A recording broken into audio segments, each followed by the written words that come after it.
أجمعين أما بعد فقد قال الله الحكيم في كتابه الكريم بسم الله الرحمن الرحيم ثم أورثنا الكتاب الذين اصطفينا من عبادنا فمنهم ظالم لنفسه ومنهم مقتصد ومنهم سابق بالخيرات بإذن الله ذلك هو الفضل الكبير صلوات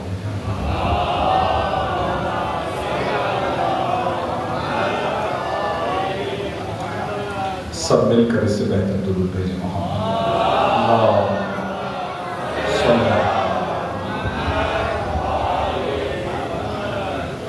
اللہ علیہ گرامی پر گفتگو ذہن عالی میں محفوظ ہوگی کہ سورہ مبارکہ فاطر کی آیت نمبر 32 موضوع گفتگو ہے، اور اس آیت شریفہ کے ذیل میں ان ہستیوں کا تعارف آپ کی خدمت میں تسلسل کے ساتھ پیش کرنے کی سعادت حاصل ہو رہی ہے کہ جنہیں اللہ نے اپنی کتاب کا وارث بنایا ہے۔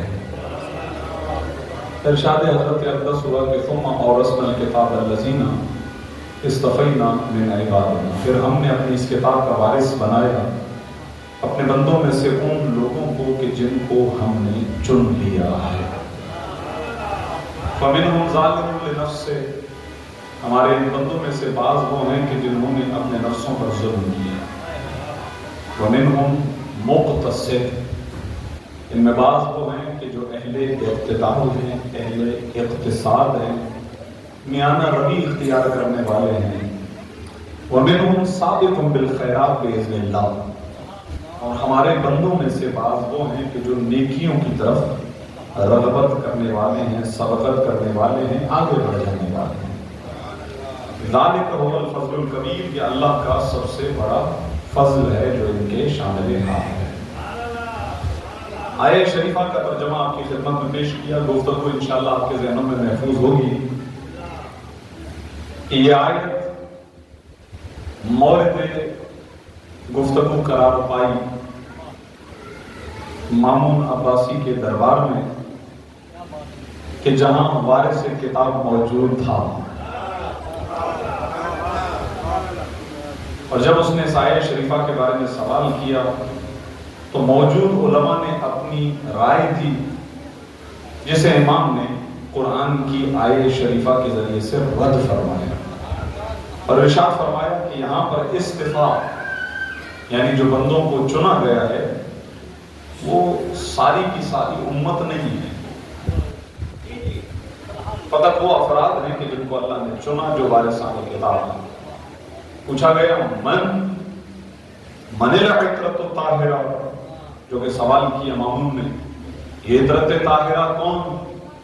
تو امام نے عطرت کو سمجھانے کے لیے آیت تطہیر کو بیان فرمایا ہے۔ آیت تطہیر آئی اہل بیت کے لیے۔ اچھا، اس کی ضرورت کیوں پڑی؟ ظاہر ہے کہ کل بالکل گفتگو یہاں پر آ کے رکی تھی، تو اس لیے ہم چاہیں گے کہ تھوڑا سا اس سلسلے کو پیش کیا جائے کہ ایسا کیوں ہوا کہ لفظ عطرت کی تشریح اہل بیت سے کی گئی۔ دیکھیں، عطرت کا لفظی ترجمہ میں نے آپ کی خدمت میں بیان کیا، اولاد، جو اصل کل سے جز ہے، لیکن امام نے کہا کہ یہ وہی لوگ ہیں کہ وصفہم اللہ، ہم الذین وصفہم اللہ فی کتابہ، یہ وہی لوگ ہیں کہ جن کی خدا نے اپنی کتاب میں تعریف کی ہے انما یرید اللہ کے ذریعے سے، وہ ہیں اہل بیت۔ اور پھر اس کے بعد اللہ کے رسول نے حدیث ثقلین کو کوٹ کیا، حدیث ثقلین، انی تارک، امام نے فرمایا انی مخلفن، کل بات آئی تھی، انشاءاللہ ذہنوں میں ہوگی، میں تقریب ذہن کے لیے مقدمہ سازی کر رہا ہوں کہ جب یہ بیان فرمایا کہ میں دو چیزیں چھوڑے جا رہا ہوں، تو فرمایا کتاب اور عطرت، درمیان میں واو ہے، تو اس سے پتہ چلا کہ دو چیزیں ہیں۔ کتاب اور عطرت، لیکن عطرت کے بعد پھر کہا اہل بیتی، یعنی عطرت کی تشریح فرمائی، اس کا بیان فرمایا اہل بیتی کے ذریعے سے کہ جو ہیں وہی اہل بیت۔ اب اس میں کل جو نقطہ آیا وہ اپنے مقام پر، لیکن ہم تھوڑا سا جاتے ہیں چند دن پہلے ماہ ذی الحجہ، وہ مہینہ ہے کہ جس میں پروردگار عالم نے تسلسل کے ساتھ آیات، وہ آیات کے جو مدح اہل بیت پر ہیں ان کو نازل فرمایا۔ مباہلہ اس کی سب سے بڑی مثال ہے۔ عیسائی آئے، بحث و مباحثہ ہوا، جانے لگے، آیت نازل ہوئی، فمن حاجک فیہ من بعد ما جاءک من العلم فقل تعالوا ندعو ابناءنا وابناءکم ونساءنا ونساءکم وانفسنا وانفسکم ثم نبتہل فنجعل لعنۃ اللہ علی الکاذبین۔ یہ آیت اتری، یہ آیت حجت تمام کرنے کے لیے تھی۔ اللہ کے رسول نے ان سے کہا کہ ہم تمہیں ایسے جانے نہیں دیں گے کہ تم اچھی نیت سے یہاں آئے نہیں ہو۔ اچھا نیت کیا تھی؟ نیت خود قرآن بیان ہے، فمن حاجہ کا مطلب ہے کہ بیکار کی بحث کرنا، نتیجہ خیز گفتگو نہ کرنا، کٹ حجتی کرنا، ہٹ دھرمی کرنا، ضد کرنا، اپنی بات کو منوانا، اگلے کی بات کو نہ ماننا۔ تو جو نیت وہ لے آئے تھے اللہ نے ان کو اسی نیت کے ذریعے سے خطاب فرمایا ہے، فمن حاجک فیہ من بعد ما جاءک من العلم۔ بس جو بھی آپ کے ساتھ بیکار کی بحث کرے تو آپ اس سے کہو کہ اب ہم تمہیں جانے نہیں دیں گے۔ اگر بات مباحثہ سے بڑھ کے مناظرے میں گئی، مناظرے سے بڑھ کے مجادلے میں گئی اور پھر بھی کوئی نتیجہ نہیں نکلا تو اب جانے نہیں دیں گے، اب گفتگو مباحلے کے ذریعے سے ہوگی۔ درود بھیجیں محمد و آل محمد۔ اللہ ایک اور درود بھیجیں محمد و آل محمد۔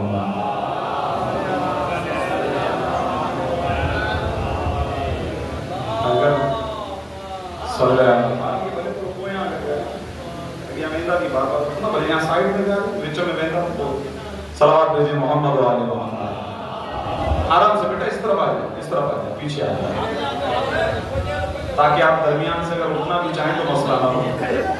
اور میں نوجوانوں سے اور بزرگوں سے یہ گزارش بھی کروں گا، تھوڑا سا اگر آپ آگے آ جائیں گے تو بچے اپنی جگہ خود ہی بنا دیں گے، مجلس ڈسٹرب نہیں ہوگی۔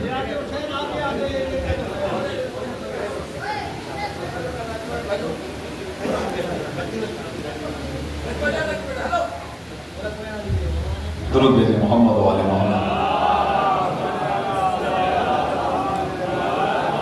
بسم اللہ بسم اللہ بسم اللہ۔ مظہر رحمت کبریا بن گئے، مظہر رحمت کبریا بن گئے اور تندرستی نظرت خدا بن گئے، اور تندرستی نظرت خدا بن گئے۔ عمر بھر کلی مشکلوں میں مگر ساری دنیا پہ مشکل سبحان اللہ ہے نبی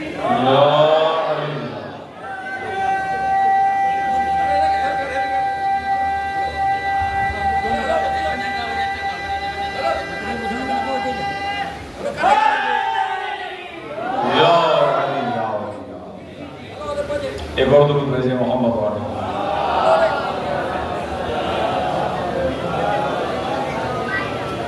ہاں اس آگے تھوڑے سے تاکہ وہ ماحول بنا رہے۔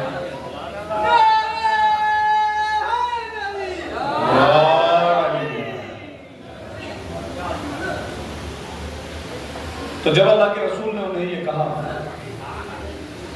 کہ فمن حاجک فیہ من بعد ما جاءک من العلم، علم یعنی قرآن آنے کے بعد بھی اگر کوئی شخص بیکار کی بحث و مباحثہ کرے، کٹ حجتی کرے، ضد کرے، اے رسول آپ ان سے کہہ دیجئے کہ اب میدان میں آؤ، تعالو یعنی میدان میں آؤ، ندعو ابناءنا و ابناءکم ونساءنا و نساءکم وانفسنا و انفسکم ثم نبتہل۔ ہم اپنے بیٹوں کو بلائیں تم اپنے بیٹوں کو بلاؤ، ہم اپنی خواتین کو بلائیں تم اپنی خواتین کو بلاؤ، ہم اپنی جانوں کو بلائیں تم اپنی جانوں کو بلاؤ، ثم نبتہل اور پھر ہم ابتحال کریں، خدا کی بارگاہ میں گڑ گڑا کر اپنے لیے دعا اور اپنے دشمن کے لیے بد دعا کریں، فنجعل لعنت اللہ علی الکاذبین اور جھوٹوں پر اللہ کی لعنت قرار دیں۔ یہ ایک کھلا چیلنج تھا اور انہوں نے قبول کیا۔ یا قبول کیا تو وہ اس خاص مقام کی طرف چلے. اور رسول اللہ, پوری توجہ رکھیے گا, رسول اللہ جناب ام سلمہ کے حجرے کی طرف چلے ہیں. پوری توجہ رکھیے گا. جناب خدیجہ طاہرہ صلوات اللہ وسلام علیہا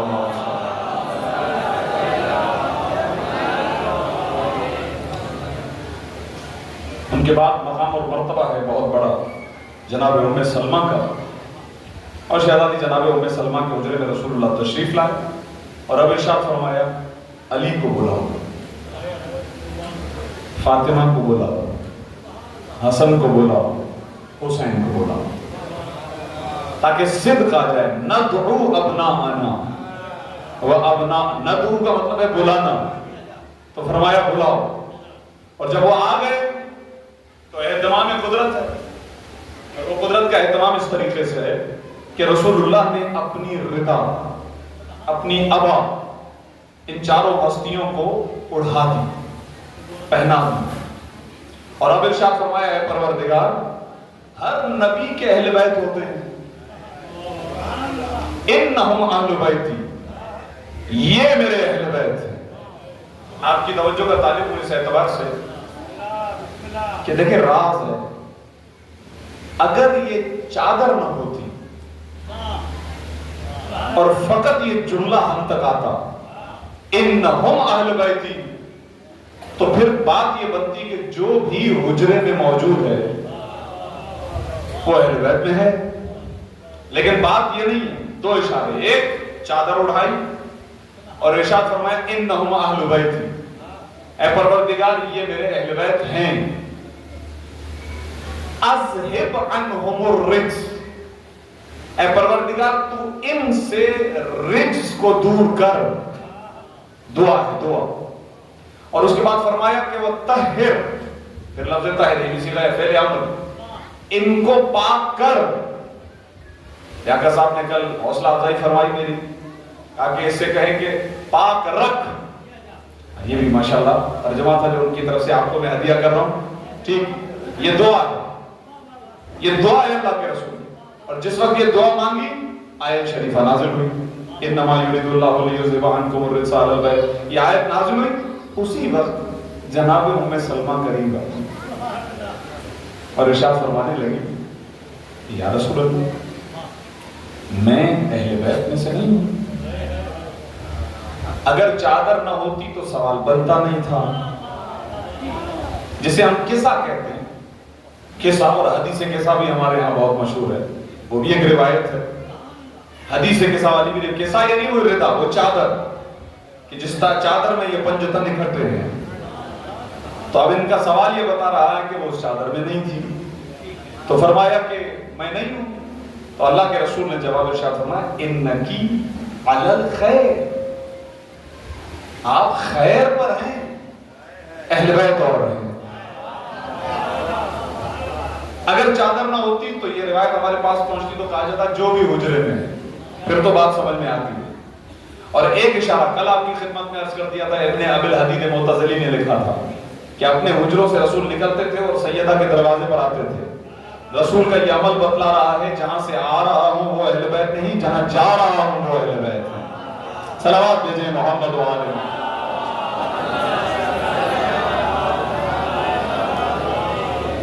اب میں بڑی تیزی سے آپ کی خدمت میں تقریب ذہن کے لیے گفتگو کو سمیٹا اور ایک نقطے کا اضافہ کیا, اور وہ یہ کہ عطرت وہی اہل بیت, اہل بیت وہی عطرت, اور وہ وہاں پر بیان ہو گیا چادر کے ذریعے یہی.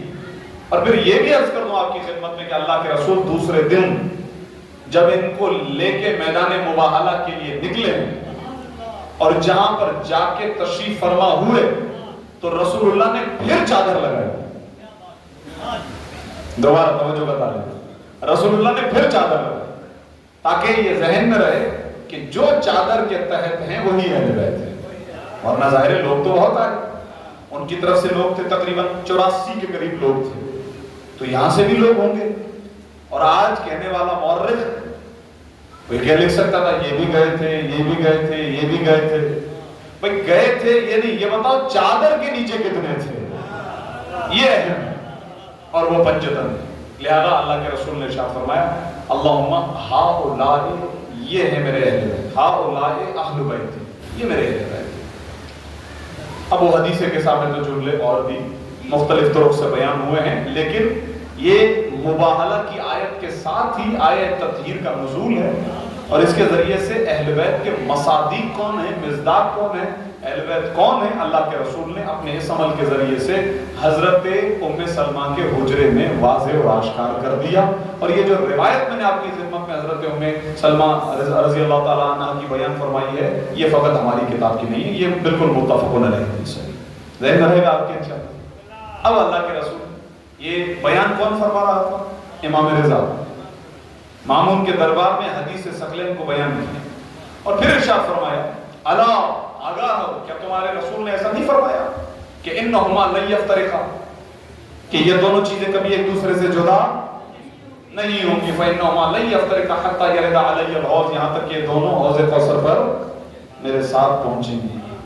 اگلے جملے کا لطف محسوس کریں، ارشاد فرمایا لا تعلموہم انہم اعلم منکم، اور ہرگز انہیں پڑھانے مت لگ جانا، میں نے انہیں بڑا عالم ہوں، غور کروائیے گا، وہ سب سے زیادہ جاننے والے، اعلمکم تم سے زیادہ جانتے ہیں، انہیں پڑھانے کی ضرورت نہیں ہے۔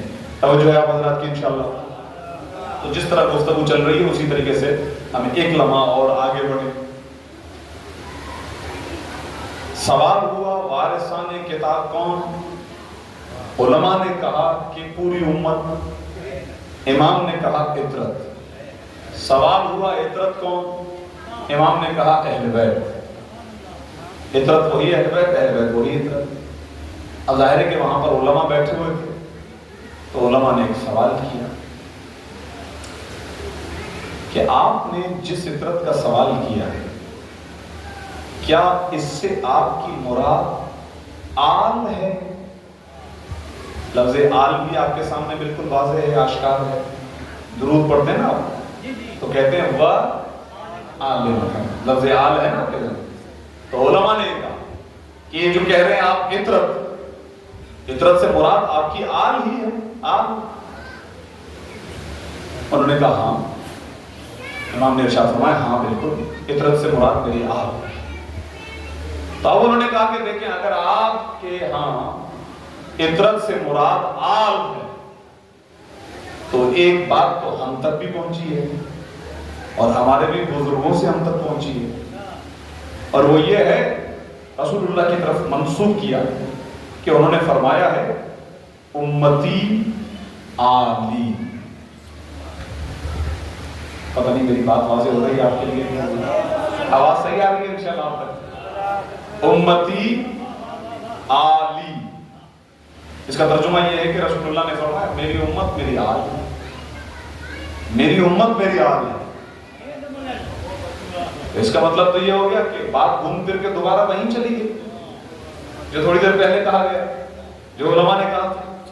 اچھا اگر امام چاہتے تو اس حدیث پر بات کر سکتے تھے، ان کو تو اللہ نے جو علم عطا کیا ہے یہ بھی بتا سکتے تھے کہ یہ آئی کہاں سے ہے، بتا سکتے نہیں۔ امام نے ایک طریقہ اختیار کیا، امام نے کہا اچھا تم تک یہ بات پہنچی؟ کہاں پہنچی؟ امام نے کہا اچھا پھر ایک سوال میں کرتا ہوں، وہ سوال اس کا تمہیں جواب دینا ہے۔ ان علماء نے کہا جی جی پوچھیے، آپ سوال پوچھیے۔ آٹھویں امام سوال کر رہے ہیں، ام تحرم الصدقۃ علی الامہ، امام نے پوچھا کیا امت پر صدقہ حرام ہے؟ اور فرمائیے فقالوا لا، انہوں نے کہا نہیں امت پر حرام نہیں، امت کھا سکتے۔ تو اب پوچھا ام تحرم الصدقۃ علی الآل، امام نے فرمایا کیا آل پر حرام ہے؟ انہوں نے کہا ہاں آل پر حرام ہے، امت کے لیے حرام نہیں ہے، آل کے لیے حرام ہے۔ امام نے کہا تو بس فیصلہ تو ہو گیا کہ امت اور ہے آل اور ہے۔ صلوات بھیجے محمد و آل محمد۔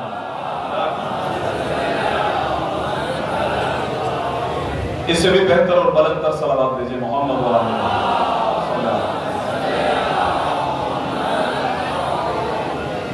یہاں تک بات واضح ہے؟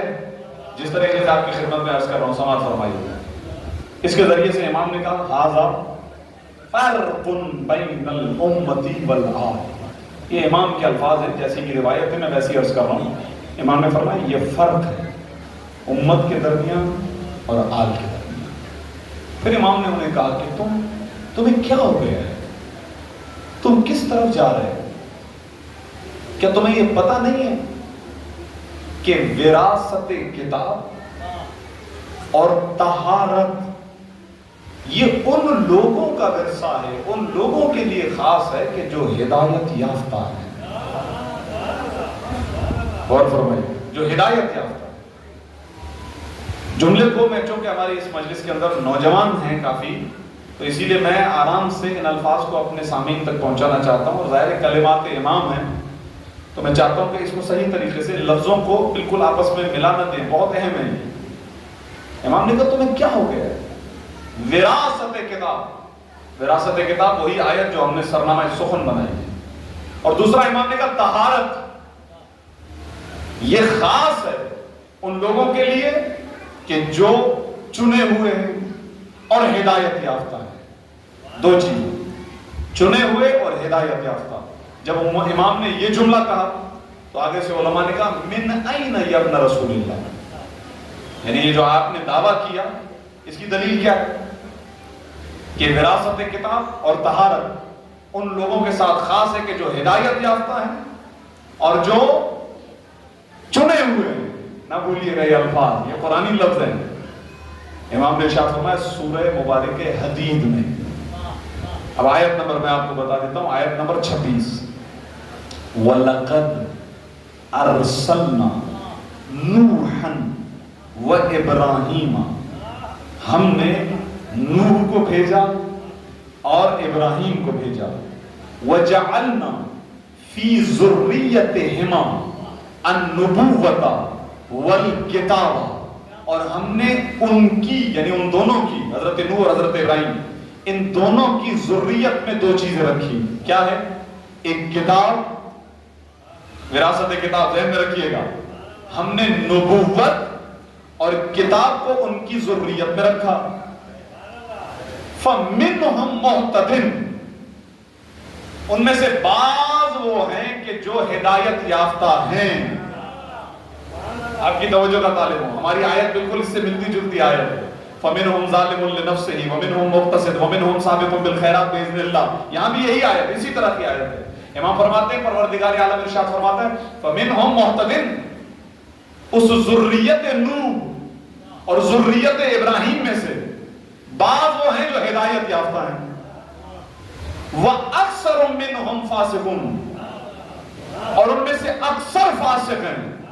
تو مجھے یہ بتاؤ کیا کوئی فاسق نبی بن سکتا ہے؟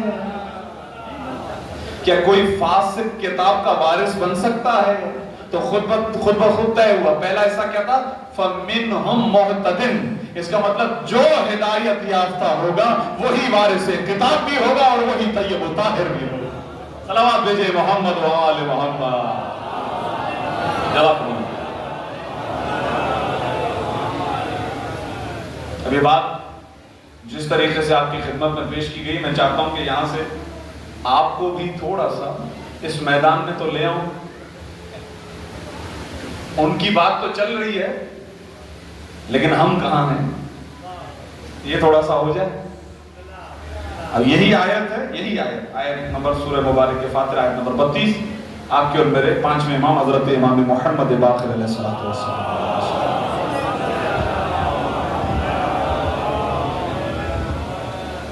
آیت کا ترجمہ میں تسلسل کے ساتھ آپ کی خدمت میں پیش کر رہا ہوں. ہمارے بندے 3 حصوں میں تقسیم ہیں. ظالم، ٹھیک ہے نا ایسا، مقتصد اور تیسرا سابق.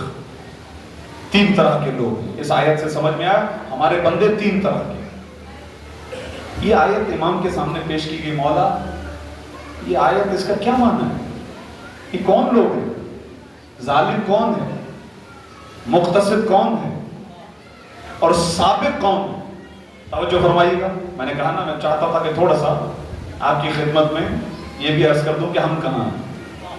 امام نے ارشاد فرمایا ان لوگوں میں ظالمن، توجہ میری طرف رکھیے گا، ان لوگوں میں ظالمن لنفسہ ہی وہ ہیں جو اپنے زمانے کے امام کی معرفت نہیں رکھتے ہیں۔ ظالمن لنفسہ، اپنے نفسوں پر ظلم کرنے والا وہ کہ جو اپنے زمانے کے امام کی معرفت، من لا یعرف امام زمانی، جو اپنے زمانے کے امام کو نہیں جانتا، اسے نہیں پتا میرا زمانے کا امام کون ہے، ظالم ہے، اپنے نفس پہ ظلم کرنے والا۔ وَمِنْهُمْ مُقْتَصِدٌ، دوسرا گروہ جو اختصاص پسند ہے، جو اعتدال پسند ہے، جو درمیانہ راستہ اختیار کرنے والے ہیں۔ امام نے فرمایا یہ وہ ہیں کہ جو اپنے زمانے کے امام کی معرفت رکھتے ہیں۔ اب یہاں جتنے میرے ممرین بیٹھے ہوئے ہیں، آپ میں سے کسی سے بھی سوال کیا جائے کہ آپ کو اپنے زمانے کے امام کی معرفت ہے یا نہیں، آپ کو پتہ ہے یا نہیں ہے کہ آپ کا امام کون ہے، الحمدللہ، خدا کا شکر ادا کریں کہ اس سوال کا جواب آپ کے پاس ہے۔ ایسی بہت ساری قرآن کی آیتیں ہیں جو سوال کرتی ہیں لیکن لوگوں کے پاس جواب نہیں ہے، آپ کے پاس جواب ہے کہ آپ کا امام زندہ ہے، ہم وارث رکھتے ہیں، لاوارث نہیں ہے، ایک امام ہے جو پردہ غیبت میں ہے۔ امام نے فرمایا یہ وہ افراد ہیں کہ جو اپنے زمانے کے امام کی معرفت رکھتے ہیں۔ اور تیسری چیز، سابقٌ بالخیرات باذن اللہ، اور وہ طبقہ کہ جو نیکیوں کی طرف رغبت رکھتا ہے اور سبقت لے جانے والا ہے، آگے بڑھ جانے والا ہے۔ امام نے ارشاد فرمایا وہ خود ہم امام ہیں، جو نیکیوں کی طرف سبقت لے جانے والے، آگے بڑھ جانے والے، امام سے بڑھ کر، پوری توجہ کا طالب، امام سے بڑھ کر کوئی نہیں ہوگا کہ جو امام سے سبقت لے جائے۔ یہ ہمیشہ ذہن میں رکھیے گا، کوئی کتنے ہی مرحلے کا معتقد ہو، کتنے ہی بڑے مرحلے کا عالم ہو، کتنے ہی بڑے مرحلے کا مجتہد کیوں نہ ہو، لیکن اس معنی میں جس معنی میں اللہ نے اہل بیت کو معصوم بنایا ہے، جو مقام اور مقام درجہ، لیکن فرق ہے۔ حدیث قصہ کے اندر جملے آپ پڑھتے ہیں کہ وَعِزَّتِي وَجَلَالِي إِنِّي مَا خَلَقْتُ السَّمَاءَ مَبْنِيَّةً وَلَا أَرْضًا مَدْحِيَّةً وَلَا قَمَرًا مُنِيرًا وَلَا شَمْسًا مُضِيَّةً وَلَا فَلَكًا يَدُورُ وَلَا، یہ کیا ہے؟ مجھے میری عزت اور جلالت کی قسم ہے کہ میں نے کائنات کا ذرہ ذرہ ان کی محبت میں بنایا ہے، ہم ان کا صدقہ ہیں۔ چاہے اپنے عمل کے ذریعے سے، کردار کے ذریعے سے، علم کے ذریعے سے کتنے ہی بلند درجے پر کیوں نہ پہنچ جائیں، یہاں لوگوں کو سلمان سمجھ میں نہیں آتا ہے۔ صلوات دیجئے محمد و آل محمد۔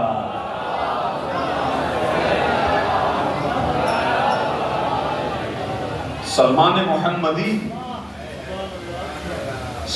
محمدی، حضرت ابو ذر، دونوں ہیں صحابی رسول، اہل بیت کی معرفت کے باب میں برابر نہیں ہیں۔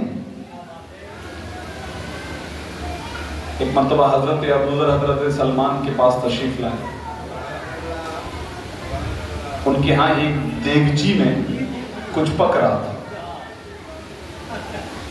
کمال یہ ہے کہ دیگچی گری، لیکن جو کچھ دیگچی کے اندر تھا وہ نہیں گرا۔ گر جانا چاہیے نا، نہیں گرا۔ اور سلمان جانے، سلمان کا عرفان جانے، تو یہاں ابو ذر کو سلمان سمجھ میں نہیں آ رہا ہے۔ غور فرمائیے گا، یہ درجات ہیں، لیکن یہ درجات بھی تب ملے جب ان کی معرفت میں، جن کی محبت میں خلق کیے گئے تھے، کوئی حق ادا کیا ہے، تب جا کر کہا سلمان منا اہل البیت، سلمان غیر نہیں ہے، سلمان ہمارے اپنے ہیں۔ تو لوگ یہاں نہیں سمجھ پا رہے اور لوگ خدا نخواستہ پر، تو عرض کر دوں آپ کی خدمت میں، ہو سکتا ہے کوئی بہت بڑا مقتصد، وہ بھی کمال کا مقتصد۔ یہ میں اس لیے آپ کی خدمت میں تھوڑا سا وقت لے رہا ہوں کیونکہ اس آیت کے اس ٹکڑے کے بارے میں بڑی روایات ہیں اور میں تھوڑا سا اس جہد کی طرف آنا چاہتا تھا۔ ایک روایت میں امام سے جب پوچھا گیا کہ وَمِنْهُمْ مُقْتَصِدٌ کا کیا مطلب ہے، تو جواب میں امام نے ارشاد فرمایا یہ وہ افراد ہیں جن کا عقیدہ بالکل صحیح ہے، لیکن ان کا عمل جو ہے وہ کمزور ہے. اب پتہ نہیں میں اپنی بات پہنچا پایا نہیں پہنچا پایا. ابھی یہ بات شروع کرنے سے پہلے میں نے عرض کیا تھا آپ کی خدمت میں کہ میں اوپر سے جا رہا ہوں, تھوڑا سا میں نیچے آ جاؤں تاکہ ایسی بات کروں کہ ہم سب کو بھی پتہ چلے کہ ہم کہاں ہیں, اس آیت میں ہمارا بھی کوئی حصہ ہے یا نہیں ہے. وَمِنْهُمْ مُقْتَصِدٌ, ان میں بعض وہ ہیں جو اقتصاد والے ہیں, اعتدال والے ہیں. کون؟ جن کا عقیدہ صحیح ہے. عقیدہ صحیح ہے. عقیدہ صحیح ہونے کا معیار کیا ہے؟ سورہ مبارک حشر میں پروردگار عالم نے ارشاد فرمایا ما آتاکم الرسول فخذوہ وما نہاکم عنہ فانتہوا, جو اللہ کا رسول تمہیں دے دے لے لو, اور جس چیز سے اللہ کا رسول تمہیں روک دے رک جاؤ. اب یہ آیت میں نے آپ کو خدمت میں آپ کی پیش کی. آپ کو رسول کی دی ہوئی کسی چیز میں کوئی شک؟ واللہ ہرگز نہیں, کسی چیز میں شک نہیں. عقیدہ ہے جو رسول نے دیا لینا واجب, جس چیز سے رسول نے روکا اس سے رکنا واجب ہے. یعنی ایسا نہیں کر سکتے کہ اے رسول, سمجھانا چاہ رہا ہوں, مثال بڑی بہترین ہے. بھئی جب ولایت علی ابن ابی طالب کا اعلان ہوا تو قرآن نے کہا سأل سائل بعذاب واقع, ایک سوال کرنے والے نے ایک عذاب کا سوال کیا. یہ عذاب کا سوال کیسے کیا تھا؟ اس نے آ کر رسول سے یہ کہا تھا کہ آپ نے ہم تک دین پہنچایا, ہم نے لے لیا, لیکن اب جو آپ نے علی کی ولایت پہنچائی, یعنی اپنے چچا زاد کو ہم پر حاکم بنایا, اگر یہ اللہ کی طرف سے ہے تو ہم پر عذاب نازل ہو. یہ ہے اس سوال کرنے والے کا سوال. اس کا مطلب جو رسول نے دیا, جو اچھا لگا لے لیا, جو اچھا نہیں لگا وہ نہیں لیا. کچھ لیا کچھ دیا, کچھ لیا کچھ نہیں لیا کا مطلب کیا ہے؟ مطلب یہ ہے کہ عقیدہ مکمل نہیں ہے. جس معنی میں عقیدہ ہونا چاہیے, قرآن نے کہا ما آتاکم الرسول, جو رسول دے دے وہ لے لو, وما نہاکم عنہ فانتہوا, اور جس چیز سے رسول روک لے رک جاؤ. یہ ہے مکمل عقیدے کی علامت. ایسا نہیں ہے کہ یا رسول اللہ یہ ہمارے فیور میں ہے, یہ فیور میں نہیں ہے. مثلا آپ کی خدمت میں عرض کروں, جب نئی دین کی تبلیغ کا کام چل رہا تھا تو ایک قبیلے کی طرف اللہ کے رسول نے اسلام کا پیغام بھیجا. بڑے دولت مند لوگ تھے, بڑے شاہانہ انداز میں رہنے والا قبیلہ. اسلام کا پیغام جب گیا تو وہ آئے رسول اللہ سے ملنے کے لیے اور کہنے لگے کہ انسانیت کے اعتبار سے آپ کا دین بہت اچھا دین ہے, بڑا پیارا دین ہے. پروردگار عالم نے دین کو بنایا بھی ایسا ہے, یہ ہماری فطرت سے ہم آہنگ ہے, ہمارے مزاج سے تعلق رکھتا ہے, ہماری فطرت سے. لہذا دین کی بات ہمارے وجود کے مطابق ہے. اچھی لگی انہوں نے کہا کہ ہم آپ کے دین کو قبول کرتے ہیں, آپ کے دین کے اندر کوئی برائی نہیں ہے, بہت اچھا دین ہے, مسلمان ہونے کے لیے تیار ہے. لیکن میں نے کیا عرض کیا کہ بڑے دولت مند لوگ تھے, شاہانہ انداز, بڑے بڑے مہنگے قیمتی لباس, سروں پہ بڑے مہنگے تاج. ظاہر ہے کہ جس کے پاس وسائل دنیا ہوتے ہیں اس کے تکبر میں تو پھر کوئی اسے پہنچ نہیں سکتا. فرعون صرف ایک نام تھوڑی ہے, فرعون ایک کردار ہے. جہاں بھی وسائل دنیا آ جائیں اور انسان تھوڑا سا راستے سے ہٹ جائے تو وہ اپنے گھر کا فرعون ہے. اور فرمائیے گا میں بہت آہستہ یہ مطلب آپ کی خدمت کر سکتا. تو کہنے لگا کہ بھائی ہم آپ کی دعوت کو قبول کرنے والے ہیں, ایک چیز ہمیں پسند ہے.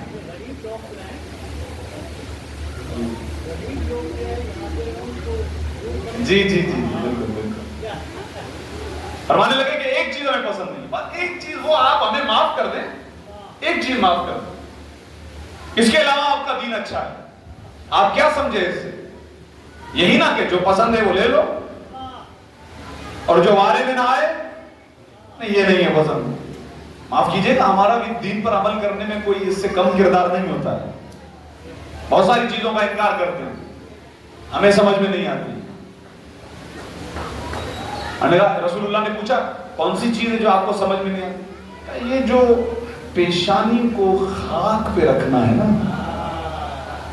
جسے ہم سجدہ کہتے ہیں، نماز پڑھتے ہیں ہم تو نماز میں سجدہ ہے نا، تو یہ جو آپ کیونکہ انسان کے جسم کے اندر سب سے افضل مقام یہ پیشانی ہے، سب سے افضل یہ پیشانی، اور اللہ نے اسی افضل مقام کو اس اکبر کے سامنے جھکنے کا حکم دیا ہے. اسے جھکانا، تکبر صرف اسے جچے گا جس کی کبریائی اس کی ذاتی ہے. لہذا یہ جھکا، یہ جو ہے نا، یہ یعنی ہم بالکل اپنی پیشانی کو جا کے زمین پہ رکھیں، یہ ہمیں جو ہے وہ، اس کے علاوہ آپ کو جتنا پیسہ چاہیے، جتنی زکوٰۃ چاہیے، لوگ دین پر عمل کرتے بھی ہیں لیکن اپنے انداز سے کرتے ہیں. دین پر کس طرح عمل کرنا چاہیے، دین کے تقاضے کو نہیں دیکھتے ہیں، اپنی مرضی کو دیکھتے ہیں کہ ہم کیسے عمل کر سکتے ہیں، اپنی انا. اسی لیے حضرت ابن عباس سے ایک روایت ہے، اللہ کے رسول نے ارشاد فرمائی، رسول اللہ نے فرمایا کہ مجھے میری امت کے بارے میں شرک جلی کا خوف نہیں ہے. یہ تو لا الہ الا اللہ پڑھنے والے ہیں، قل هو اللہ احد پڑھنے والے ہیں. شرک جلی کے بارے میں مجھے خوف نہیں ہے کہ یہ علل اعلان علل ظاہر کسی بت کے سامنے جھک جائیں، کسی کو اپنا خدا بنا لیں. اس بات کا مجھے خوف نہیں ہے. مجھے شرک خفی کا خوف ہے. شرک خفی مطلب کہنے والے ہیں لا الہ الا اللہ کے، زبان سے لا الہ الا اللہ ہے، فکر کسی اور کی غلام بنی ہوئی ہے. زبان پر قل هو اللہ احد ہے لیکن دل کہیں اور جھکا ہوا ہے. اور اسی کے اندر آتا ہے اپنی انا کی عبادت. اذان آ رہی ہے، اللہ اکبر، آگے جملے آتے ہیں حی علی الصلاۃ، نماز کی طرف آ جاؤ، حی علی الفلاح، کامیابی کی طرف آ جاؤ، حی علی خیر العمل، سب سے بہتر عمل کی طرف آ جاؤ. میں بیٹھا ہوں سن لوں، کسی نے کہہ دیا نماز بعد میں پڑھ لیں، اللہ کہہ رہا ہے ابھی پڑھو، نہایت کی توجہ کا تعلق. اور میں اپنی مرضی اپنی انا کا حکم مان رہا ہوں، زبان پر میرے لا الہ الا اللہ قل هو اللہ احد اللہ الصمد، قائل ہوں میں اس بات کا، اس کے علاوہ کوئی معبود نہیں ہے، وہی میرا خدا ہے. میرا خدا ہے لیکن عملی لحاظ سے نہیں، عقیدے کے لحاظ سے تم نے اسے خدا بنایا ہوا ہے، عملی لحاظ سے عباد الرحمن میں نہیں ہے، عباد الشیطان میں قرار پا رہے ہیں. وجہ اپنی انا کی عبادت ہو رہی ہے. یہاں پیسہ نہیں، یہاں خرچ کرنا، بھئی یہاں خرچ کیجئے، نہیں یہاں نہیں، یہاں خرچ کرنا، مجھے یہاں فائدہ ہے. یہ دکھے گا وہ دکھے گا نہیں، یہ بھی مسئلہ ہے. تو مثلا یہ میں نے آپ کی خدمت میں بہت واضح مثال عرض کر دی. ہیں مسلمان، ہیں معتقد، عقیدہ ہے، عملی لحاظ سے کمزور. اب پلٹ رہے ہیں دوبارہ آیت کی طرف. تو انہوں نے بھی یہی کہا، کیا کہا کہ یا رسول اللہ ہمیں بڑا دین آپ کا اچھا لگا، سجدہ لے لیجئے. رسول اللہ نے فرمایا جس دین میں سجدہ نہ ہو اس دین کی کوئی ضرورت نہیں ہے. سجدہ افضل مقام کو جھکانے کا نام نہیں ہے، فقط بندگی کی معراج کا نام ہے سجدہ. اسی لیے جب سجدے میں جائیں تو جلدی نہ کیا کریں، تھوڑی دیر سجدے میں رکے رہیں تاکہ قیامت کے دن یہ زمین آپ کے لیے گواہی دے دے. یہ جو ہم سجدہ کرتے ہیں یہ زمین قیامت کے دن گواہی دے گی، پروردگار اس شخص نے میرے اس مقام پر سجدہ کیا تھا. تو انسان جب اپنے افضل مقام کو خدا کی بارگاہ میں جھکاتا ہے، خدا اسے اور معراج عطا فرماتا ہے. خدا اس کی عزت لوگوں کے دلوں میں بٹھا دیتا ہے. جو خدا سے ڈرتا ہے خدا عالم کو اس سے ڈرا دیتا ہے. جو خدا کی اطاعت کرتا ہے خدا کائنات کو اس کی اطاعت میں لگا دیتا ہے. لیکن عزیزان گرامی، عمل کی کمزوری، یہ عمل کی کمزوری ہمیں ایک اور نقصان پہنچاتی ہے، آج اسے بھی سماعت فرمائیے، یہ بھی ضروری ہے۔ فرش ادائے حسینی پر آپ بیٹھے ہوئے ہیں،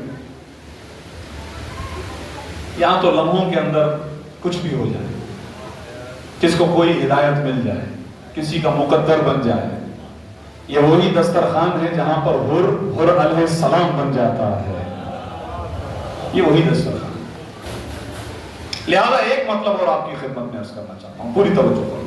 وَمِنْهُمْ مُقْتَصِدٌ، پانچویں امام نے فرمایا یہ وہ لوگ ہیں کہ جو اپنے زمانے کے امام کی معرفت رکھتے ہیں، عقیدہ صحیح ہے، عمل میں کمزور ہے۔ مثلا مثال دیتا ہوں، پابند نماز نہیں ہے، میں بہت یعنی سوچ سمجھ کے جملے کہہ رہا ہوں، اس کو محفوظ فرمائیے گا، ماشاءاللہ، یہ پابندی نہیں ہے۔ زبان پاک نہیں ہے، زبان پاک نہیں ہے کیا مطلب؟ خدا نہ کرے، خدا نہ کرے، خدا نہ کرے، گالی دینا، یہ میں آپ کی خدمت میں عرض کروں، یہ کچھ گناہ اس کی ہمیں عادت اتنی پڑ جاتی ہے کہ اب وہ ہمیں گناہ نہیں لگتا۔ یہ پانچویں امام کی حدیث کے ذیل میں بتا رہا ہوں، اور پانچویں امام ہی راوی ہیں اس روایت کے جو اب عرض کر رہا ہوں، کہ چوتھے امام کے ساتھ ساتھ ایک شخص سفر کر رہا تھا، تو وہ جو شخص سفر کر رہا تھا چوتھے امام کے ساتھ ساتھ، اس کا غلام بھی ساتھ آ رہا تھا، لیکن وہ غلام تھوڑا سا پیچھے رہ گیا، تو اس شخص نے مڑ کے دیکھا غلام پیچھے رہ گیا، تو اس نے اپنے غلام کو گالی دے کر بلایا، توجہ میری طرف رکھیے گا، اپنے غلام کو اس نے گالی دی، گالی دے کر بلایا۔ جب غلام تھوڑا سا قریب آیا اور وہ موڑا تو اس نے دیکھا کہ چوتھے امام کافی آگے نکل گئے۔ اب اس نے کافی کوشش کی کہ یہ امام تک پہنچے، لیکن امام نے پھر پلٹ کے پیچھے نہیں دیکھا، آگے بڑھ گئے۔ اور اب پانچویں امام فرماتے ہیں کہ جب تک وہ شخص زندہ رہا اور میرے بابا زندہ رہے، اس وقت تک میرے بابا نے اس شخص سے بات نہیں کی ہے، بات نہیں کی۔ وجہ یہ تھی زبان پر گالی۔ جنگ صفین میں بار بار پانی پر قبضے کی جنگ ہوتی رہی، ایک مرتبہ مولا کے ساتھیوں کے ہاتھ میں آئی تو وہ وہاں سے گالیاں دینے لگے، کچھ دیر کے بعد پانی ان کے کنٹرول میں چلا گیا، تو یہ یہاں جو ساتھ تھے انہوں نے بھی گالیاں دی، تو مولا نے ان کو بلایا، مولا نے کہا کوئی تو فرق ہو ان میں اور تم میں، فرق؟ اگر تم بھی گالی دینے لگے تو تم میں اور ان میں کیا فرق ہے؟ زبان کی طہارت، زبان کی پاکیزگی، اس کا مطلب یہ ہے کہ اہل بیت اس شخص سے بات کرنا پسند ہی نہیں کرتے جو گالیاں دیتا ہے، جس کی زبان پاک نہیں ہے۔ مومن کی توہین کرنا، اپنی زبان کے اندر سختی، کڑواپن، کہ لوگ اس سے بھاگیں، بات نہ کر پائیں اس سے، کیونکہ جب بھی بات کرتا ہے لہجہ اتنا برا، تعلیمات نہیں، یہ سب اس مختصر کے اندر آتا ہے، اس لیے عرض کر رہا ہوں۔ عقیدہ صحیح ہے لیکن عمل ایسا ہے، یہ ہمارے روزمرہ کی زندگی کے معاملات ہیں جو میں آپ کی خدمت میں عرض کر رہا ہوں۔ بس اس کے ساتھ ساتھ یہ ساتھ کہتا چلوں، باتیں اس لیے نہیں کر رہا ہوں کہ آپ مایوس ہو جائیں، مایوسی کفر ہے، اور آپ تو امام حسین کے دسترخوان پہ بیٹھے ہوئے ہیں، مایوس کرنے کے لیے نہیں بلکہ اپنے آپ کو ایک مرحلہ اور بلند کرنے کے لیے، اپنی ذات سے نقائص، کمیوں کو، برائیوں کو ختم کر کے اچھائی کی طرف لے جانا۔ گالی دینے والے کا اسلام کیسا، ایمان کیسا؟ رسول اللہ نے فرمایا کہ انی بعثت لأتمم مکارم الاخلاق، میں آیا ہی اس لیے ہوں تاکہ تمہیں با اخلاق بناؤں۔ کیا لہجہ ہے رسالت ہے، کیا بات کرنے کی نرمی ہے. روایات یہ کہتی ہیں کہ جب بھی بزم رسول سے لوگ اٹھتے تھے تو وہ آپس میں یہ بحث کرتے تھے کہ آج رسول نے مجھے زیادہ توجہ دی تھی, آج رسول نے مجھے زیادہ توجہ دی تھی, مجھ سے بڑے لہجے سے بات کی تھی. میرے لیاقت بھائی ابھی یہی اشارہ کر رہے تھے نا کہ کوئی بھی ہو, چاہے کتنا ہی غریب کیوں نہ ہو, آ کے رسول کے ساتھ بیٹھ جائے, آ کے رسول کے ساتھ بیٹھ جائے. لہجے کی نرمی یہ اہل بیت کا شعار ہے, اہل بیت کی پہچان ہے. تو لہذا زبان, اللہ اکبر. نہج البلاغہ میں مولا امیر کائنات علی ابن ابی طالب علیہ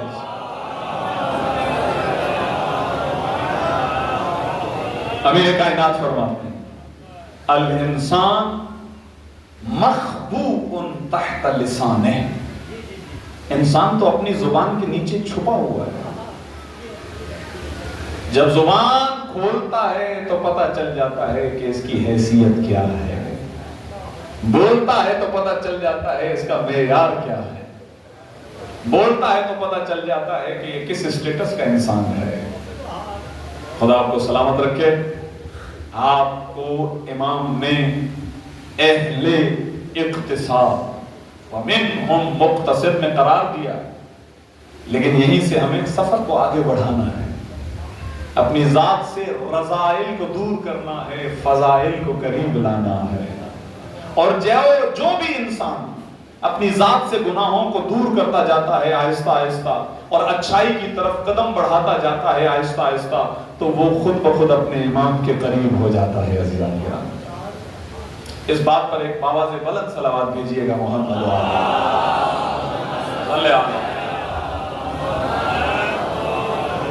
یہ مطلب آپ کی خدمت میں نے اس لیے عرض بھی کیا کہ آج کی جو تاریخ ہے, خدا سلام, اس اعتبار سے اختصاص بھی ہے کہ حضرت ہور, میں نے ابھی ذکر کیا الدمعۃ الثاقبہ ہمارے مکتب کی کتاب ہے, بہت بہترین بڑی کتاب. حضرت ہور بیان فرماتے ہیں کہ جب میں گھر سے نکلا تو میرے کانوں میں آواز آ رہی تھی, اے ہور تجھے جنت کی بشارت ہو.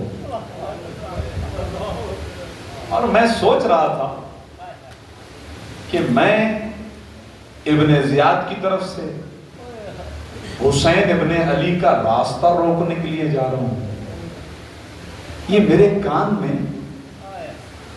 جنت کی بشارت.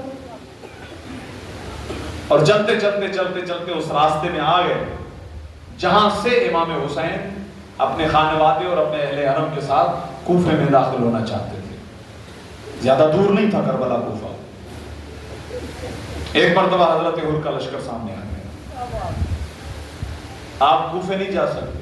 ہور نے کہا, امام نے ارشاد فرمایا کہ میں نے رخت سفر باندھا ہی کوفے کے لیے, کیونکہ کوفے والوں نے مجھے بلایا ہے تو میں چل دیا. اس نے کہا کہ میری یہ ڈیوٹی ہے, میرا یہ کام ہے, مجھے کہا گیا ہے کہ آپ کو روکوں, میں کوفے نہیں جانے دے سکتا. امام نے ارشاد فرمایا کوفے تو میں جاؤں گا. تو حضرت ہور نے لجام فرس, یعنی وہ جو گھوڑا جو ذوالجناح جس پہ امام سوار تھے, اس کے لگام کو پکڑ لیا. عربوں میں یہ چیز بہت زیادہ معیوب تھی, یعنی گویا وہ جو راکب ہے, گھوڑے پہ بیٹھا ہوا ہے, یہ سمجھا جاتا تھا کہ جس نے لجام میں ہاتھ ڈالا گویا اس نے گریبان میں ہاتھ ڈالا. یہ بہت بڑی توہین تھی, جس کی وجہ سے امام نے فوراً اسی مقام پر کہا تھا ثقلتک امک یا ہور, اے ہور تیری ماں تیرے ماتم میں بیٹھے, اے ہور تیری ماں تیرے غم میں بیٹھے. اللہ اکبر, اللہ اکبر. اور نے کہا کہ مولا آپ کے علاوہ کسی اور نے اگر یہ مجھے جملہ کہا ہوتا تو میں اس کو ویسا ہی جواب دیتا, مگر کیا کروں, آپ کی ماں فاطمہ زہرا. حضرکم اللہ تقبل اللہ. خدا آپ کی عبادتوں کو قبول فرمائے، ریاضتوں کو قبول فرمائے۔ بس یہ ایک سبب ہے، میں نے کہا نا لمحہ لگتا ہے، شاید یہی جملہ سبب ہدایت بن گیا، احترام سیدہ۔ میں نہیں کہہ سکتا کچھ کو، کیونکہ آپ کی والدہ گرامی جنت کی خواتین کی سردار ہے، نبی کی بیٹی ہے، میں کچھ نہیں کہہ سکتا، لیکن میں مجبور ہوں، آپ کو میں کوفے نہیں جانے دے سکتا۔ سفر ساتھ ساتھ چل رہا، نماز ظہر کا وقت آیا، امام نے پوچھا اے حر ہم نماز پڑھنے لگے، ہمارے ساتھ پڑھو گے الگ پڑھو گے؟ کہا نہیں مولا آپ کے ساتھ پڑھیں گے، آپ کے پیچھے نماز پڑھیں گے، ہم جانتے ہیں آپ جنت کے جوانان کے سردار ہیں، کوفے نہیں جانے دے سکتا، وہ میری مجبوری ہے۔ چلتے چلتے چلتے کربلا میں رکے، اب حر دیکھ رہا ہے 4 محرم کو لشکر کی تعداد بڑھتی ہے، 5 6 ہزاروں میں تعداد بڑھ رہی ہے، یہ لشکر کیوں جمع ہو رہا ہے؟ شمر ملعون آیا، ہزاروں کا لشکر لے کر آیا، قاصد پہ قاصد آ رہا ہے، اے اور حسین ابن علی کو ایک ایسی جگہ پہ روک لو جہاں سے حسین اب واپس نہ جا سکے۔ اب اور پریشان ہو، اور جو ابن سعد سے شب عاشور اور علیہ السلام کی گفتگو ہے اس میں یہی جملہ ہے، یہ کیوں فوج جمع ہو رہی ہے؟ کم از کم کی روایت میں 30,000 کی ہے، یہ کیوں فوج جمع ہو رہی ہے؟ تم نے کہا تھا کہ حسین کا راستہ روکنا، اس کے لیے تو میں آ گیا، میں نے راستہ روک لیا، پھر یہ فوج کیوں جمع ہو رہی ہے؟ کہا حسین سے بیعت لے لی۔ حضرت عمر نے کہا یہ تو ممکن نہیں ہے، حسین ابن علی کے سینے میں اس کے بابا علی ابن ابی طالب کا دل دھڑک رہا ہے، یہ تو کہا پھر تو جنگ ہوگی، کہا جنگ ہوگی، کہاں جنگ ہوگی، اور ایسی جنگ ہوگی کہ سر اڑتے ہوئے نظر آئیں گے۔ اللہ اکبر، یہاں سے حر پیچھے ہٹے، ابن سعد کے خیمے سے باہر نکلے، تڑپ رہے ہیں، لرز رہے ہیں، جسم میں لرزہ ہے، اور اپنے خیمے میں آ کے بیٹھ گئے۔ کسی نے آ کر کہا اے حر میں نے پہلی مرتبہ تمہیں اس حالت میں دیکھا، اتنے باپ اور اس حالت میں ڈر رہے ہو؟ کہا نہیں، میں جنت اور جہنم کے بیچ میں کھڑا ہوں۔ اللہ اکبر، اللہ اکبر، چند لمحوں کی زحمت، چند لمحوں کی۔ اتنے میں ایک شخص آیا، سردار بیٹھے ہوئے ہیں، دسترخوان لگ چکا ہے، آئیے کھانا کھائیے۔ حضرت حر کو لینے آیا کوئی شخص، حضرت حر اٹھے اور اس شخص کو جو لینے آیا تھا اس کے بازو کو پکڑا، ایک مرتبہ امام حسین کے خیموں کی طرف بڑھے اور روک کر کہا اے شخص تجھے آوازیں سنائی دے رہی ہیں؟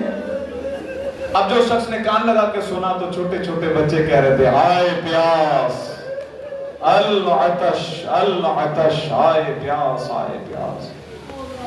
اور نے کہا تو مجھے کھانا کھانے کو کہہ رہا ہے؟ حسین کے بچے پیاسے، نبی زادیاں پیاسی، خاندان اہل بیت بھوکھا، اور تو مجھے کہہ رہا ہے کہ میں کھانا کھاؤں۔ رات گزر گئی، ابھی صبح مرتبہ پھر ابن سعد سے، پسر سعد سے ملاقات کی، پسر سعد نے بہت کچھ کہنے کو دینے کو کہا، یہ بھی مل جائے گا، وہ بھی مل جائے گا، وہ بھی مل جائے گا۔ کہا نہیں، یہ نہیں ہو سکتا، میں تمہیں صرف روکنے آیا تھا کہ حسین ابن علی کے ساتھ جنگ مت کرو، حسین جنت کے جوانان کے سردار، نبی کو خفا نہ کرو، نہیں مانتے۔ اب حضرت عمر اپنے خیمے میں آئے، اپنے بیٹے کو بلایا، جوان بیٹا، بعض تاریخوں میں لکھا کہ وہ حر کا غلام بھی ساتھ ہے۔ بیٹے کو بلا کے حضرت حر نے کہا اے بیٹے مجھ سے بڑی غلطی ہو گئی، میں نے حسین ابن علی کا راستہ روکا، میری وجہ سے آج حسین مرغہ آدم میں گر گئے، ان کے خیموں میں چھوٹے بچوں کے لیے پانی نہیں ہے، یہ میری خطائیں ہیں، اور میں اب ان خطاؤں کا جبران کرنا چاہتا ہوں، ازالہ کرنا چاہتا ہوں۔ کہا بابا جیسے آپ کا حکم ہو، بیٹا مجھے حسین کی خدمت میں اس طرح لے چلو جس طرح خطاکار کو لے جایا جاتا ہے، گناہگار کو لے جایا جاتا ہے، مجھے اس طرح سے لے جاؤ۔ آنکھوں پہ پٹی باندھی، اللہ اکبر، ہاتھوں کو باندھا گیا، اس طریقے سے لایا گیا، اور عزیز و ادھر میرے آقا حسین جو کرسی پہ بیٹھے تھے، دائیں دیکھا بائیں دیکھا، کہا عباس علی اکبر آگے بڑھو، میرا مہمان آ رہا، میرا مہمان آ رہا ہے۔ اب یہ ہے کہ خود آقا حسین اٹھے ہیں اور کے استقبال کے لیے، اور نے اپنے آپ کو آقا کے قدموں پہ گرایا ہے۔ ایک جملہ کہا تھا، مولا کیا میری خطا معافی کے قابل ہے؟ کیا میرا گناہ معاف ہو سکتا ہے؟ اے مولا حسین آپ کہہ دیجئے کہ ہاں میں نے معاف کیا۔ نہیں نہیں نہیں، آقا حسین نے کہا میں نے بھی معاف کیا، میرے اللہ نے بھی تجھے معاف کیا۔ اے حر میرے رب نے بھی تجھے معاف کیا. یہ کہہ کے ایک مرتبہ حضرت حر کو گلے سے لگایا، لیکن ایک ایسا جملہ کہا عزیزوں، کہا اے حر معاف کرنا، پہلی مرتبہ جب ملاقات ہوئی تھی ہمارے پاس بہت پانی تھا، ہم نے تجھے پلایا، تیرے ساتھیوں کو پلایا، تیرے جانوروں کو پلایا، لیکن اے حر اب تھوڑا بھی پانی نہیں ہے کہ تجھے پلا سکیں. شرمندگی میں ڈوب گیا وہ، کہنے لگا مولا آپ مجھے شرمندہ نہ کیجیے، میں جانتا ہوں یہ میری طرف سے ہوا ہے، لہذا اب اس شرمندگی کے ساتھ میں زندہ نہیں رہ سکتا، آخری منزل ہے، مجھے بس 2 چیزوں کی اجازت دے دیجیے. امام حسین نے فرمایا کون سی 2 چیزیں؟ کہا پہلے یہ، جس طرح میں نے آپ سے معافی مانگی ہے میں چاہتا ہوں میں بیویوں سے بھی معافی مانگ لوں. میری وجہ سے میں بیویوں کی آنکھوں میں آنسو آئے ہیں، میں شہزادیوں سے معافی مانگنا چاہتا ہوں. دوسرا، میں زیادہ دیر زندہ نہیں رہنا چاہتا، مجھے اجازت دیجیے گا میں مقتل کی طرف جاؤں گا، لیکن مولا میں چاہتا ہوں میری قربانی بڑی ہو جائے. کہا اور کیا چاہتے ہو؟ کہا میرے سامنے میرا بیٹا مارا جائے، پہلے مقتل میں میرا بیٹا جائے گا. اور کا بہادر بیٹا اپنے باپ کی طرح مقتل میں گیا، لڑا، بہترین انداز میں جہاد کیا، دشمنوں نے مل کر حملہ کیا، ایک مرتبہ زخموں کی تاب نہ لاتے ہوئے زمین پہ گرا، اور جیسے گرا آواز دی ہے میرے بابا حر میری مدد کو آئیے. حر نے جب جوان بیٹے کی آواز سنی ایک مرتبہ دوڑتا ہوا پہنچا، لیکن ہائے غربت حسین. حر نے دیکھا ارے میرے بیٹے کا سر حسین کے زانوں پر ہے، حسین پہلے پہنچ چکے ہیں. ایک مرتبہ حر نے کہا مولا آپ ہٹیے، یہ خطاکار کا بیٹا ہے، یہ گناہگار کا بیٹا ہے، میں خود اٹھاؤں گا. امام نے ایک مرتبہ حر کے بازوؤں کو پکڑا، کہا نہیں نہیں حر، جوان کا بیٹا بزرگ باپ نہیں اٹھا سکتا ہے، اپنے ہاتھوں کو دور کرو. میں کہوں گا حر کچھ دیر کے بعد حسین علی اکبر کا لاشا اٹھائیں گے، ارے جوان کا لاشا حسین نہ اٹھا پائیں گے. حر آ کر حسین کی مدد